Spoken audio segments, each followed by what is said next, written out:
Hey there, my name is Mike Munzing with Munzing Mortgage Group. I make these videos for you so you know what's going on in the market, both on the real estate side and the mortgage side, so you know what to tell your buyers and sellers as you're driving them around and showing them homes, letting them know what's happening in the market. Go over to my website at www.mikemunzing.com. Take a look at my rate sheet, take that with you, print it out, discuss it with your buyers, let them know what's going on with the rates so they'll be prepared.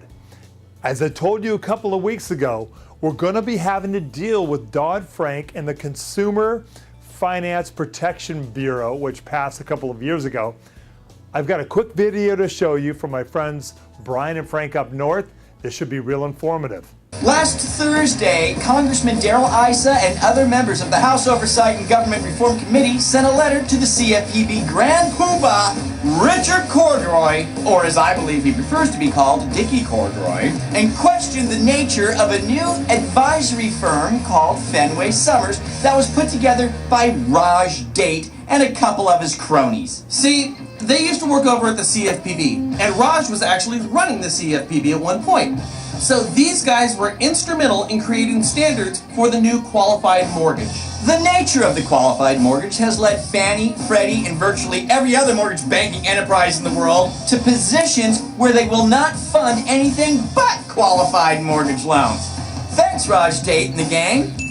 Okay, so Raj and the boys, they create a situation where most companies are only going to fund qualified mortgage loans. What do they do next? Well, they decided to jump ship from the CFPB after permanently and drastically shifting the mortgage market that created a void in loans that would basically no longer get funded. Those being good loans, but not QM loans. So after they bailed from the CFPB, a group called Fenway Summers was formed with the intent to fill the very void that Raj and his boys created while they were at the CFPB with billions and billions of dollars.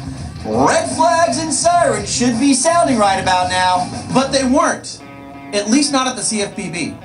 Heck guys, on June 3rd, the move was cheered enthusiastically in a post by the CFPB Monitor. Now that's a group that works with the CFPB in regulation rulemaking, supervision, and monitoring. Now, my question is, how in the heck did they miss the conflict of interest in their monitoring on this one? But they did, and we all got a conflict of interest of monumental proportions. See, you create the problem, Void in lending with non-QM loans. then you fix the problem, Create a new company and fund non-QM loans. and make billions of dollars in the process.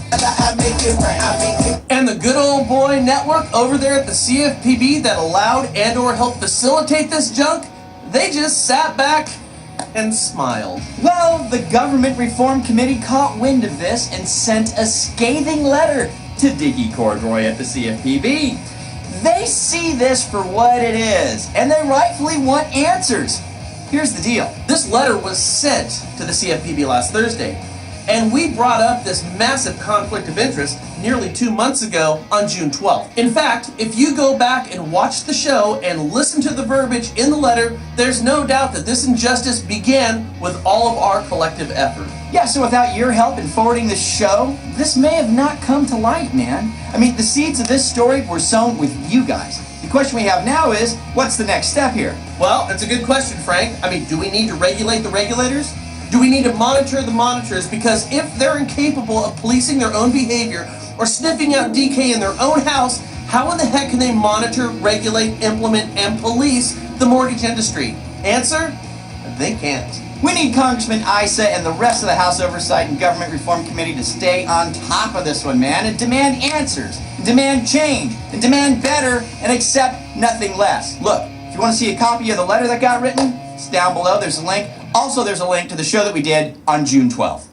We've got to watch these guys in Washington. That is horrible. I hate seeing that happen, but more issues like these are going to be coming up. I will keep an eye on them, and I'll let you know as they approach.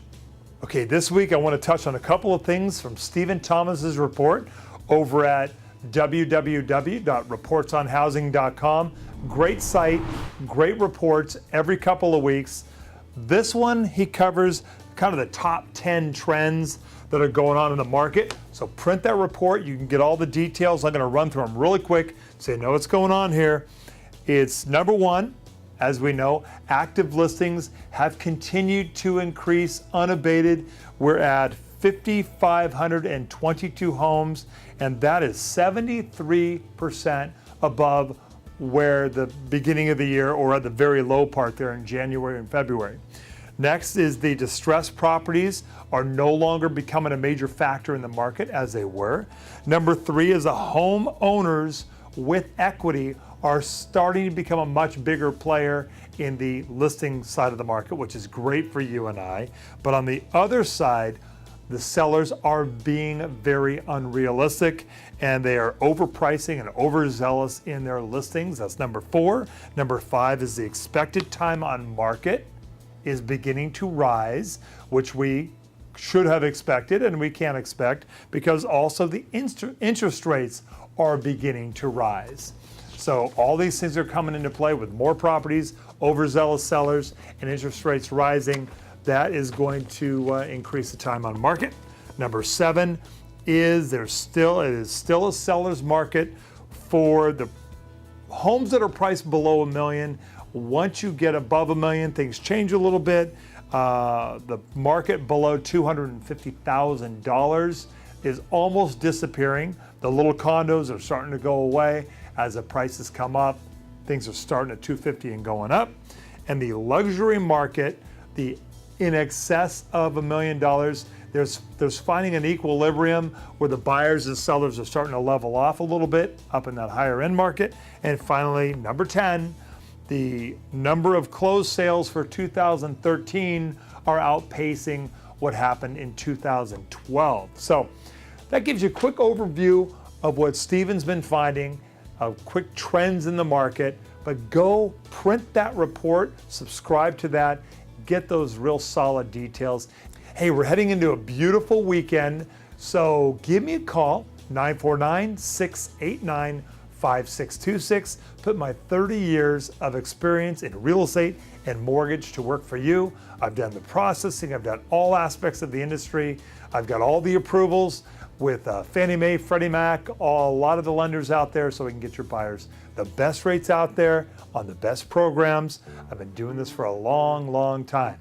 Well, God bless you. God bless your family. God bless this beautiful country. Let's work together. I look forward to being here for you and your buyers, so call me anytime. Bye-bye.